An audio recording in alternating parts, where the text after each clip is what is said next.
Hi dears, welcome back. അപ്പോൾ ഇന്നും ഞാൻ വന്നിരിക്കുന്നത് നമുക്കൊക്കെ ഒരുപാട് പ്രയോജനകരമായിട്ടുള്ള നല്ലൊരു വീഡിയോ ആയിട്ടാണ് കേട്ടോ. ഈ ഒരു പപ്പാളിയുടെ കുരുവും അതുപോലെ തന്നെ ഈ ഒരു പപ്പാളിയുടെ തോലും നമ്മൾ സാധാരണഗതിയിൽ വെറുതെയാണ് വലിച്ചെറിയാറ്. അങ്ങനെ അല്ലാണ്ട് കൊണ്ട് ഒരുപാട് കാര്യങ്ങൾ ഈ ഒരു പപ്പായയുടെ തോല് കൊണ്ടും അതുപോലെ തന്നെ കുരുക്കൾ കൊണ്ടും നമുക്ക് ചെയ്യാൻ വേണ്ടിയിട്ട് സാധിക്കും. അത് മാത്രമല്ല കേട്ടോ, ഇന്നത്തെ കാലത്ത് എല്ലാവരെയും അലട്ടുന്ന വലിയൊരു പ്രശ്നം തന്നെയാണ് വേഗത്തിൽ മുടി നരച്ചു പോകുക, അതായത് പ്രീമച്യൂർ ഗ്രേ. അത് മാത്രമല്ല, ഫ്രീക്വൻ്റ് ആയിട്ട് ഹെൽമെറ്റൊക്കെ യൂസ് ചെയ്യുന്നതുകൊണ്ടുണ്ടാവുന്ന മുടി കൊഴിച്ചലും ഇല്ലാണ്ടാക്കാൻ വേണ്ടിയിട്ട് നമുക്ക് ചെയ്യാൻ പറ്റിയ നല്ല കൊച്ചു ടിപ്പുകളാണ് കേട്ടോ ഇന്നത്തെ വീഡിയോ. അപ്പോൾ എല്ലാവരും വീഡിയോ ഒന്ന് ഫുള്ളായിട്ട് സ്കിപ്പ് ചെയ്യാണ്ട് കാണുക. വീഡിയോ ഇഷ്ടപ്പെടുകയാണെങ്കിൽ ഒന്ന് ലൈക്ക് ചെയ്യുക കേട്ടോ. നിങ്ങൾ ലൈക്ക് ചെയ്യുന്ന സമയത്ത് ഹൈപ്പ് എന്ന ബട്ടണും കൂടെ എനേബിൾ ആകും. അതും കൂടി ഒന്ന് പ്രസ് ചെയ്ത് കൊടുക്കുവാണെങ്കിൽ ഒരുപാട് പേർക്ക് ഈ ഒരു വീഡിയോ റീച്ച് ആവുന്നതായിരിക്കും. അപ്പം നമുക്ക് സമയം കളയാണ്ട് നേരെ വീഡിയോയിലേക്ക് പോവാം. അപ്പം നമുക്ക് നമ്മുടെ ആദ്യത്തെ ടിപ്പ് ഒന്ന് കണ്ടു നോക്കാം. അതിന് വേണ്ടിയിട്ട് ദശയോട് കൂടിയുള്ള പപ്പായയുടെ തോലടങ്ങിയിട്ടുള്ള ഒരു ഭാഗമാണ് ഞാൻ എടുത്തിരിക്കുന്നത്. അത് നമുക്ക് ചീസ് ഗ്രേറ്ററിലിട്ട് ഇതുപോലൊന്ന് ഗ്രേറ്റ് ചെയ്തെടുക്കാം. ഈ ഒരു പപ്പായയുടെ തോലിലും അതുപോലെ തന്നെ ദശയിലും ഉള്ള ഘടകങ്ങൾ മുടി കൊഴിച്ചിൽ തടയാൻ നമ്മളെ സഹായിക്കുന്നു. അതുമാത്രമല്ല, പപ്പായയുടെ തോലിലും അതുപോലെ തന്നെ പപ്പായയുടെ ദശയിലുമുള്ള ആൻറ്റി ഫംഗൽ ഗുണങ്ങൾ താരൻ കുറയ്ക്കാൻ സഹായിക്കുന്നു. അതുപോലെ തന്നെ നമ്മൾ ആഴ്ചയിൽ 2-3 തവണ ഇതുപോലെ പച്ച പപ്പായയുടെ തോലും ആ ഒരു ദശയൊക്കെ നമ്മുടെ തലയിൽ ഈ ഒരു രീതിയിൽ നമ്മൾ അപ്ലൈ ചെയ്ത് കൊടുക്കുകയാണെങ്കിൽ പിന്നീട് പ്രീമച്യൂർ ഗ്രേ എന്നുള്ളൊരു പ്രശ്നം നമുക്ക് ഉണ്ടാവുകയില്ല കേട്ടോ. ഇതിലുള്ള പോഷകങ്ങൾ മുടി വേഗത്തിൽ വളരാൻ വേണ്ടിയിട്ടും സഹായിക്കുന്നുണ്ട്. മുടിക്ക് സ്വാഭാവികമായ തിളക്കും കറുപ്പ് നിറം നൽകാനും നമ്മുടെ ഈ ഒരു പച്ച പപ്പായ സഹായിക്കുന്നുണ്ട്. അതായത് അതിലേറ്റവും ഉത്തമമായിട്ടുള്ളൊരു ഭാഗമാണ് ഈ ഒരു തോലും ദശയും ചേർന്നിട്ടുള്ള ഒരു ഭാഗം നമ്മുടെ തലയിലേക്ക് നമ്മൾ ഉപയോഗിക്കുക എന്നുള്ളത്. അപ്പോൾ അതാ നമ്മൾ പച്ച പപ്പാളിയുടെ തോലും ദശയൊക്കെ ചേർന്ന് ഗ്രേറ്റ് ചെയ്തെടുത്തതിന് ശേഷം ഒരു 1/4 ടീസ്പൂൺ അളവിലേക്ക് റോസ്മേരി കൂടെ ചേർത്ത് കൊടുത്തിട്ടുണ്ട്. ഇനി നമുക്ക് ആവശ്യത്തിനുള്ള വെള്ളം ഒഴിച്ചു കൊടുക്കാം. ഞാനിവിടെ വലിയ ഗ്ലാസ്സിൽ 1 ഗ്ലാസ് അളവിലേക്കാണ് കേട്ടോ വെള്ളം ഒഴിച്ചു കൊടുത്തിരിക്കുന്നത്.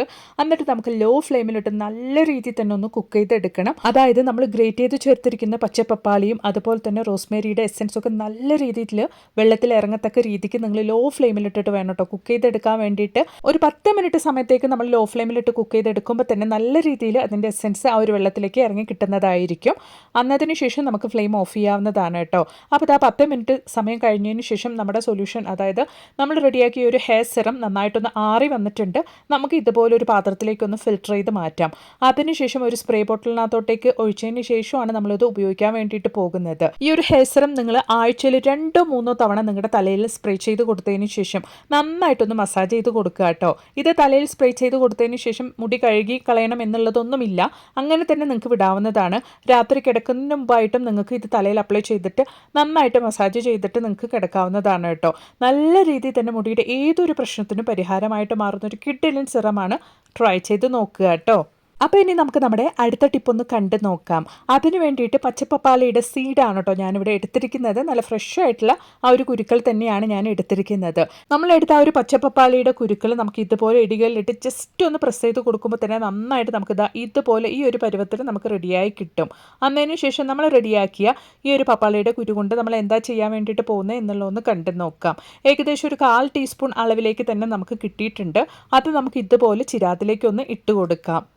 അതിനുശേഷം നമുക്ക് അതിലേക്ക് നല്ലെണ്ണ ഒഴിച്ചു കൊടുക്കാം. ആ ഒരു നമ്മൾ ചേർത്ത് കൊടുത്ത പച്ചപ്പപ്പാളിയുടെ സീഡൊക്കെ നല്ല രീതിയിൽ തന്നെ മുങ്ങത്തക്ക രീതിക്ക് വേണം നമ്മൾ എണ്ണ ഒഴിച്ചു കൊടുക്കാൻ വേണ്ടിയിട്ട്. ഞാനിവിടെ നല്ലെണ്ണയാണ് യൂസ് ചെയ്തിരിക്കുന്നത്. നിങ്ങളുടെ കയ്യിൽ നല്ലെണ്ണ ഇല്ല എങ്കിൽ വെളിച്ചെണ്ണ കൂടെ ഉപയോഗിക്കാവുന്നതാണ് കേട്ടോ.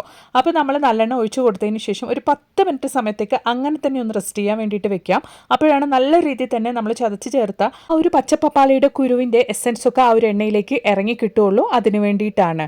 അതിനുശേഷം നമുക്കൊരു 1/4 ടീസ്പൂൺ അളവിലേക്ക് പട്ട പൊടിച്ചത് കൂടെ ചേർത്ത് കൊടുത്ത് നന്നായിട്ടൊന്ന് മിക്സ് ചെയ്ത് കൊടുക്കാം. എന്നിട്ട് നമുക്ക് ആ ഒരു എണ്ണയിലേക്ക് ഒരു തിരി കൂടെ ഒന്ന് ഇട്ട് കൊടുക്കാം. സന്ധ്യാസമയത്ത് ഈ ഒരു വിളക്ക് മാത്രം നമ്മുടെ വീട്ടിൽ നമ്മൾ കത്തിച്ചു വെച്ചാൽ മതിയാകും കേട്ടോ. നല്ലൊരു പോസിറ്റിവിറ്റിയാണ്. മാത്രമല്ല, ആ ഒരു പച്ചപ്പപ്പായയുടെ സീഡിൽ നിന്നും അതുപോലെ തന്നെ പട്ട പൊടിച്ചതിൽ നിന്നൊക്കെ വരുന്ന ഒരു സ്മെല്ല് മാത്രം മതി എത്രത്തോളം കൊതുക് ശല്യം നിങ്ങളുടെ വീട്ടിലുണ്ടെങ്കിലും പൊടിയീച്ചകളുടെ ശല്യം നിങ്ങളുടെ വീട്ടിലുണ്ടെങ്കിലും സ്വിച്ച് ഇട്ട പോലെ ഇല്ലാണ്ടാവുന്ന നിങ്ങൾക്ക് തന്നെ കാണാൻ വേണ്ടിയിട്ട് സാധിക്കും. ഒരു തവണ നിങ്ങൾ ഇതുപോലൊന്ന് തയ്യാറാക്കി ട്രൈ ചെയ്ത് നോക്കുക. എന്നിട്ട് നിങ്ങളുടെ വലിയൊരു അഭിപ്രായങ്ങളൊന്ന് കമൻറ്റ് ബോക്സിലിട്ട് അറിയിക്കുകയും കൂടെ ചെയ്യുക കേട്ടോ. അപ്പോൾ ഇനി നമുക്ക് നമ്മുടെ അടുത്ത ടിപ്പ് ഒന്ന് കണ്ടു നോക്കാം. വിട്ടുമാറാത്ത പനിയും കഫക്കെട്ടും ചുമയും ഉണ്ടെങ്കിൽ അവർക്ക് വേണ്ടി ചെയ്യാവുന്ന ഒരു കിടിലൻ ടിപ്പാണ് കേട്ടോ. അതിന് വേണ്ടിയിട്ട് ഞാനൊരു ഗ്ലാസ്സിലേക്ക് കുറച്ച് പപ്പായയുടെ സീഡ്സും അതുപോലെ തന്നെ ഒരു 1/4 ടീസ്പൂൺ അളവിലേക്ക് മഞ്ഞൾപ്പൊടിയും ചേർത്ത് കൊടുത്തിട്ടുണ്ട്. അതിനുശേഷം നമുക്ക് അതിലേക്ക് നല്ല ചൂടോട് കൂടിയുള്ള വെള്ളം തന്നെ ഒഴിച്ചു കൊടുക്കണം. എന്നിട്ട് നമുക്ക് ഇതുപോലെ ഒരു സ്പൂൺ ഉപയോഗിച്ച് നന്നായിട്ടൊന്ന് മിക്സ് ചെയ്ത് കൊടുക്കാം.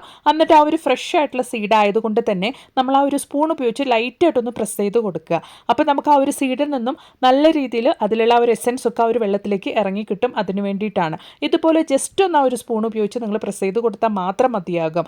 അതിനുശേഷം നമ്മൾ കുടിക്കാവുന്ന ആ ഒരു ചൂടിലാവുന്ന സമയത്ത് നമ്മൾ ഫിൽറ്റർ ചെയ്ത് കുടിച്ചാൽ മതിയാകും. എത്രത്തോളം വിട്ടുമാറാത്ത പനിയും കഫക്കെട്ടും ചുമയും ജലദോഷം ഉണ്ടെങ്കിലും നിങ്ങൾ അടുപ്പിച്ച് ഒരു 2-3 ദിവസം നിങ്ങൾ ഇതുപോലെ കഴിക്കുകയാണെങ്കിൽ അതൊക്കെ ഇല്ലാണ്ടാവുന്ന നിങ്ങൾക്ക് കാണാൻ വേണ്ടിയിട്ട് സാധിക്കും.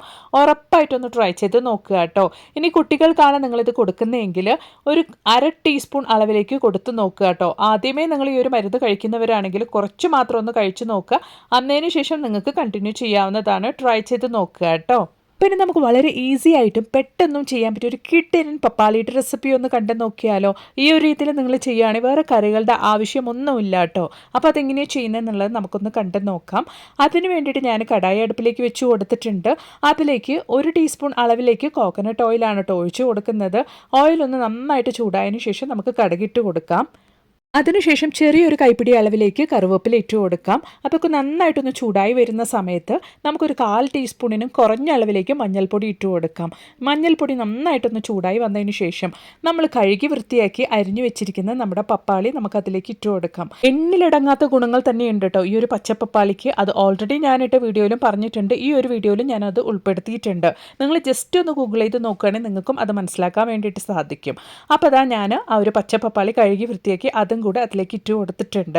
വേറെ വെള്ളമൊന്നും നമ്മൾ ഒഴിക്കേണ്ട ആവശ്യമില്ല. കാരണം നമ്മൾ കഴുകിയെടുത്ത ആ ഒരു വെള്ളം തന്നെ മതിയാകും ഈ ഒരു പപ്പാളി വെന്ത് കിട്ടാൻ വേണ്ടിയിട്ട്. അപ്പോൾ ഇതാ പച്ചപ്പപ്പാളി ഇട്ട് കൊടുത്തതിന് ശേഷം നമ്മുടെ റെസിപ്പിയിലേക്ക് ആവശ്യമായ ഉപ്പ് കൂടെ നമുക്ക് ഈ ഒരു സമയത്ത് ഇട്ട് കൊടുക്കാം. എന്നിട്ട് നന്നായിട്ടൊന്ന് യോജിപ്പിച്ചെടുത്തതിന് ശേഷം നമുക്ക് മൂടിയിട്ട് നന്നായിട്ടൊന്ന് വേകാൻ വേണ്ടിയിട്ട് മാറ്റി വയ്ക്കാം. പച്ചപ്പപ്പാളി വെന്ത് വരുന്ന സമയത്ത് ചെറിയൊരു അരപ്പൊന്ന് നമുക്ക് റെഡിയാക്കാം. അതിന് വേണ്ടിയിട്ട് ഞാൻ കുറച്ച് തേങ്ങയും അതുപോലെ തന്നെ ഞാൻ സവോളയാണ് കേട്ടോ എടുത്തിരിക്കുന്നത്. സവോള ഒരു 1/4 സൈസ് അളവിലേക്ക് എടുത്തിട്ടുണ്ട്. അതിലേക്ക് എരിവിന് ആവശ്യമായ 2 പച്ചമുളകും 1/4 ടീസ്പൂൺ അളവിലേക്ക് ചെറിയ ജീരകവും എടുത്തിട്ടുണ്ട്. എന്നിട്ട് ഇതാ ഇതുപോലെ നമുക്കൊന്ന് അരച്ചെടുക്കാം കേട്ടോ. അപ്പോൾ നമ്മുടെ തോരനിലേക്ക് ആവശ്യമായ നമ്മുടെ റെസിപ്പിയിലേക്ക് ആവശ്യമായ അരപ്പ് ഇവിടെ റെഡിയായിട്ടുണ്ട്. സമയം കൊണ്ട് നമ്മുടെ പപ്പാളിയും നല്ല രീതിയിൽ തന്നെ വെന്ത് വന്നിട്ടുണ്ട് കേട്ടോ. നന്നായിട്ടൊന്ന് മിക്സ് ചെയ്ത് കൊടുക്കാം. എന്നിട്ട് നമ്മുടെ അരപ്പ് നമുക്ക് അതിലേക്ക് ഒഴിച്ചു കൊടുക്കാം. വളരെ ടേസ്റ്റി ആയിട്ടും ഈസി ആയിട്ടും നമുക്ക് ചെയ്യാൻ പറ്റിയ കിടിലൻ പപ്പാളിയുടെ തോരനാണ് കേട്ടോ ഇത്. ഉറപ്പായിട്ടും നിങ്ങളും ഇതുപോലെ ഒരു തവണയൊന്ന് തയ്യാറാക്കി നോക്കുക. വീണ്ടും വീണ്ടും നിങ്ങൾ ഉണ്ടാക്കി കഴിക്കൂ കേട്ടോ. അത്ര നല്ല ടേസ്റ്റാണ് ഇത് കഴിക്കാൻ വേണ്ടിയിട്ട്. നമ്മൾ അരപ്പ് ചേർത്ത് മിക്സ് ചെയ്ത് കൊടുത്തതിന് ശേഷം ഒരു 2 മിനിറ്റ് സമയത്തേക്ക് മാത്രം നമ്മൾ ഈ ഒരു പാത്രത്തിൻ്റെ മൂടിയിട്ടിട്ട് നന്നായിട്ടൊന്ന് വേവിച്ചെടുത്താൽ മതിയാക്കും. നമ്മുടെ ടേസ്റ്റി ആയിട്ടുള്ള പപ്പാളിയുടെ തോരൻ ഇവിടെ റെഡി ആയിട്ടുണ്ട്. അപ്പോൾ ഉറപ്പായിട്ട് നിങ്ങളൊന്ന് ട്രൈ ചെയ്ത് നോക്കുക. എന്നിട്ട് നിങ്ങളുടെ വലിയൊരു അഭിപ്രായങ്ങളൊന്ന് കമൻറ്റ് ബോക്സിലിട്ട് ആരൊക്കെയും കൂടെ ചെയ്യാം കേട്ടോ. ഇപ്പോൾ ഒരുപാട് പേർക്കുള്ള ഒരു പ്രശ്നമാണ് മാറി വരുന്ന കാലാവസ്ഥ കൊണ്ടും ഇപ്പോൾ തണുപ്പായത് കൊണ്ടൊക്കെ കാലിൻ്റെ അടി ഇതുപോലെ വിണ്ട് കീറുക എന്നുള്ളത്. ഈ ഒരു കാൽപാദത്തിലുള്ള വിണ്ട് കീറൽ സഹിക്കാൻ പറ്റാത്ത വേദനയ്ക്ക് വരയ്ക്കും കാരണമാകും. അങ്ങനെ ഇല്ലാണ്ട് കൊണ്ട് നമ്മുടെ വീട്ടിലുള്ള ഈ ഒരു 2 ഇൻഗ്രീഡിയൻസ് കൊണ്ട് നമ്മുടെ കാൽപാദത്തിലെ ഒരു വിള്ളൽ ഇല്ലാണ്ടാക്കി നമുക്ക് നല്ല രീതിയിൽ തന്നെ നമ്മുടെ കാല് നമുക്ക് മെയിൻറ്റെയിൻ ചെയ്യാൻ വേണ്ടിയിട്ട് സാധിക്കും. അതിന് വേണ്ടിയിട്ട് നമുക്ക് ആവശ്യമായിട്ടുള്ളത് പപ്പായയുടെ തോലോട് കൂടിയുള്ള കുറച്ച് ദശയാണ്. അത് നമുക്ക് ഇതുപോലെ നമുക്കൊന്ന് കട്ട് ചെയ്ത് മിക്സിയുടെ ജാറിലേക്ക് ചേർത്ത് കൊടുക്കാം. ആവശ്യത്തിനനുസരിച്ച് നമുക്കിത് എടുക്കാവുന്നതാണ്. കുറച്ച് കൂടുതലായിട്ട് നമ്മൾ ഉണ്ടാക്കി വെച്ച് ഫ്രിഡ്ജിലും നമുക്ക് സ്റ്റോർ ചെയ്ത് വെക്കാവുന്നതാണ് കേട്ടോ. ഇതിലേക്ക് നമുക്കിനി ആവശ്യമായിട്ടുള്ളത് നല്ല പഴുത്ത തക്കാളിയാണ്. അതൊരു 1/2 കഷ്ണമാണ് ഞാനിവിടെ എടുത്തിരിക്കുന്നത്. അതും നമുക്ക് മിക്സിയുടെ ജാറിലേക്കൊന്ന് അരിഞ്ഞ് ചേർത്ത് കൊടുക്കാം. അതിനുശേഷം നന്നായിട്ട് തന്നെ നമുക്ക് ഇച്ചിരി വെള്ളം ചേർത്ത് കൊടുത്ത് നല്ല ഫൈൻ പേസ്റ്റാക്കി തന്നെ ഒന്ന് അരച്ചെടുക്കാം. അപ്പോൾ ഇതുപോലെ നമ്മൾ അരച്ചെടുത്തതിന് ശേഷം നമ്മുടെ കാൽപാദത്തിലേക്ക് നമ്മൾ നന്നായിട്ടൊന്ന് അപ്ലൈ ചെയ്ത് കൊടുക്കുക കേട്ടോ. രാത്രി ഉറങ്ങുന്നതിന് മുമ്പായിട്ട് നന്നായിട്ടൊന്ന് നമ്മൾ അപ്ലൈ ചെയ്ത് കൊടുത്തിട്ട് ഒരു അരമണിക്കൂർ സമയം കഴിഞ്ഞതിന് ശേഷം ചെറിയ ചൂടോടുകൂടിയുള്ള വെള്ളം കൊണ്ട് ഒന്ന് കാല് കഴുകിയതിന് ശേഷം സോക്സ് ഇട്ടിട്ട് നമ്മൾ കിടക്കുകയാണെങ്കിൽ നല്ല രീതിയിൽ തന്നെ ഒരു 2 ദിവസം കൊണ്ട് നിങ്ങളുടെ കാലിൽ ആ ഒരു വ്യത്യാസം നല്ല രീതിയിൽ തന്നെ കാണാൻ വേണ്ടിയിട്ട് സാധിക്കും. ട്രൈ ചെയ്ത് നോക്കുക കേട്ടോ. അപ്പോൾ ഇനി നമുക്ക് നമ്മുടെ അടുത്ത ടിപ്പ് ഒന്ന് കണ്ടു നോക്കാം. അതിന് വേണ്ടിയിട്ട് ഞാനിവിടെ അര തക്കാളിയാണ്, നല്ല പഴുത്ത തക്കാളിയാണ് എടുത്തിരിക്കുന്നത്. അത് നമുക്ക് മിക്സിയുടെ ജാറിലേക്ക് കട്ട് ചെയ്ത് ചേർത്ത് കൊടുക്കാം. ഇനി നമുക്ക് ആവശ്യമായിട്ടുള്ളത് പച്ചപ്പപ്പാളിയുടെ സീഡാണ്. അത് നല്ല ഫ്രഷ് ആയിട്ടുള്ള സീഡാണ് ഞാൻ ചേർത്ത് കൊടുക്കുന്നത്. നിങ്ങൾക്ക് വേണമെങ്കിൽ ഇത് ഉണക്കി നല്ല രീതിയിൽ തന്നെ സൂക്ഷിച്ച് വെച്ചും ഉപയോഗിക്കാവുന്നതാണ് കേട്ടോ ഈ ഒരു പച്ചപ്പപ്പാളിയുടെ സീഡ്. അപ്പോൾ അത് ആവശ്യത്തിന് കുറച്ച് വെള്ളവും ചേർത്തിട്ട് നല്ല രീതിയിൽ തന്നെ ഞാൻ ഇതുപോലൊന്ന് അരച്ചെടുത്തിട്ടുണ്ട്. ഇനി നമുക്ക് ഇതൊന്ന് ഫിൽട്ടർ ചെയ്തെടുക്കണം. അതിനുശേഷമാണ് നമ്മളിത് ഉപയോഗിക്കാൻ വേണ്ടിയിട്ട് പോകുന്നത്. അതിന് വേണ്ടിയിട്ട് ഒരു പാത്രത്തിലേക്ക് നമുക്ക് ഇതുപോലൊന്ന് ഫിൽട്ടർ ചെയ്തെടുക്കാം. അപ്പോൾ നമ്മൾ ഫിൽട്ടർ ചെയ്തെടുത്ത ഈ ഒരു തക്കാളിയുടെയും അതുപോലെ തന്നെ പച്ചപ്പപ്പാളിയുടെ സീഡും കൊണ്ട് നമ്മൾ എന്താ ചെയ്യാൻ വേണ്ടിയിട്ട് പോകുന്നത് എന്നുള്ളത് നമുക്കൊന്ന് കണ്ടു നോക്കാം. അപ്പോൾ നമ്മൾ റെഡിയാക്കിയ ഒരു ജ്യൂസിലേക്ക് നമ്മളിപ്പോൾ ചേർത്ത് കൊടുക്കാൻ വേണ്ടിയിട്ട് പോകുന്നത് ഹെർബൽ കെയറുള്ള കെമിക്കലുകളൊന്നും ഇല്ലാത്ത ബ്ലാക്ക് ഹെന്ന പൗഡറാണ് ചേർത്ത് കൊടുക്കാൻ വേണ്ടിയിട്ട് പോകുന്നത്. അത് നമുക്ക് 1 ടേബിൾ സ്പൂൺ അളവിലേക്ക് ചേർത്ത് കൊടുക്കാം. ആയുർവേദിക് ഷോപ്പിൽ നമ്മൾ ഇതുപോലെ ഹെർബൽ കെയറുള്ള കെമിക്കലുകൾ ഇല്ലാത്ത ബ്ലാക്ക് ഹെന്ന ചോദിച്ചു വാങ്ങുവാണെങ്കിൽ നമുക്ക് കിട്ടും. അത് നമുക്ക് 1 ടേബിൾ സ്പൂൺ അളവിലേക്ക് ചേർത്ത് കൊടുക്കാം. എന്നിട്ട് നല്ല രീതിയിൽ തന്നെ നമുക്കൊന്ന് മിക്സ് ചെയ്ത് കൊടുക്കാം കേട്ടോ. നമുക്ക് ഡയറക്റ്റ് ആയിട്ട് ഈ ഒരു ബ്ലാക്ക് ഹെന്ന നമ്മുടെ മുടിയിലേക്ക് അപ്ലൈ ചെയ്ത് കൊടുത്താലും വെള്ളമുടി നല്ല രീതിയിൽ തന്നെ കറുപ്പിക്കാൻ വേണ്ടിയിട്ട് സാധിക്കും. അങ്ങനെ അല്ലാണ്ട് കൊണ്ട് ഈ ഒരു രീതിയിലാണ് നമ്മൾ കറുപ്പിക്കുന്നതെങ്കിൽ പ്രീമച്യൂർ ഗ്രേ എന്നുള്ളൊരു പ്രശ്നം നിങ്ങൾക്ക് ഉണ്ടാവില്ല. ആ കാലനേരം വേരോടെ തന്നെ ഇല്ലാണ്ടാക്കാൻ വേണ്ടിയിട്ട് സാധിക്കും. പിന്നീട് നമുക്ക് നമ്മുടെ ആ ഒരു വെള്ളമുടി വേരിൽ നിന്ന് തന്നെ കറുപ്പായിട്ട് വളരുന്നത് കാണാൻ വേണ്ടിയിട്ട് സാധിക്കും. മാത്രമല്ല ഈ ഒരു രീതിയിൽ നമ്മൾ ബ്ലാക്ക് ഹെന്ന ചെയ്യുകയാണെങ്കിൽ ഒരുപാട് ദിവസത്തേക്ക് നമുക്ക് ആ ഒരു കളർ നിലനിൽക്കുകയും ചെയ്യും. അതിന് വേണ്ടിയിട്ടാണ്. അപ്പോൾ ഇതാ നമ്മുടെ ബ്ലാക്ക് ഹെന്ന ഇവിടെ നല്ല രീതിയിൽ തന്നെ മിക്സ് ചെയ്ത് റെഡിയാക്കിയിട്ടുണ്ട്. ഇനി നമ്മൾക്ക് റെസ്റ്റ് ചെയ്യാനൊന്നും വെക്കേണ്ട ആവശ്യമില്ല. അങ്ങനെ തന്നെ നമുക്ക് നമ്മുടെ വെള്ളമുടിയിൽ അപ്ലൈ ചെയ്ത് കൊടുക്കാവുന്നതാണ് കേട്ടോ. ഒറ്റ തവണ നിങ്ങൾ അപ്ലൈ ചെയ്ത് കൊടുത്താൽ മതിയാകും. വെറും അരമണിക്കൂർ സമയം കൊണ്ട് നല്ല രീതിയിൽ തന്നെ നിങ്ങളുടെ മുടി കറുപ്പായിട്ട് മാറുന്നത് നിങ്ങൾക്ക് കാണാൻ വേണ്ടിയിട്ട് സാധിക്കും. മാത്രവുമല്ല ഈ ഒരു രീതിയിലാണ് നിങ്ങൾ ഹെന്ന ചെയ്യുന്നതെങ്കിൽ മുടി കൊട്ടിപ്പോവില്ല, മുടി ഡ്രൈ ആവില്ല. അത് മാത്രമല്ല കേട്ടോ, ഡാൻഡ്രഫിൻ്റെ ശല്യം ഉണ്ടാവില്ല, അലർജിയും ഉണ്ടാവില്ല.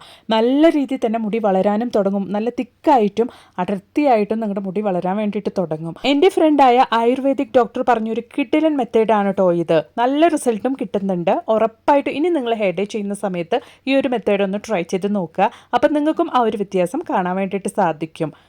അപ്പോൾ ഇന്ന് ഞാൻ എൻ്റെ വീഡിയോയിൽ ഉൾപ്പെടുത്തിയിട്ടുള്ള എല്ലാ ടിപ്സും നിങ്ങൾക്ക് ഒരുപാട് പ്രയോജനകരമായെന്ന് ഞാൻ കരുതുന്നു. വീഡിയോ ഇഷ്ടപ്പെടുകയാണെങ്കിൽ ഒന്ന് ലൈക്ക് ചെയ്യുക കേട്ടോ. മാത്രമല്ല നല്ല കുറേ വീഡിയോസ് ഞാനൊരു ചാനൽ ഉൾപ്പെടുത്തിയിട്ടുണ്ട്. നിങ്ങൾ അതും കൂടെ ഒന്ന് കയറി ചെക്ക് ചെയ്ത് നോക്കുക. അപ്പോൾ ഇനി ഒരു പുതിയ വീഡിയോ ആയിട്ട് നിങ്ങളുടെ അടുത്തേക്ക് വരുന്നത് വരയ്ക്കും എല്ലാവർക്കും ബായ്.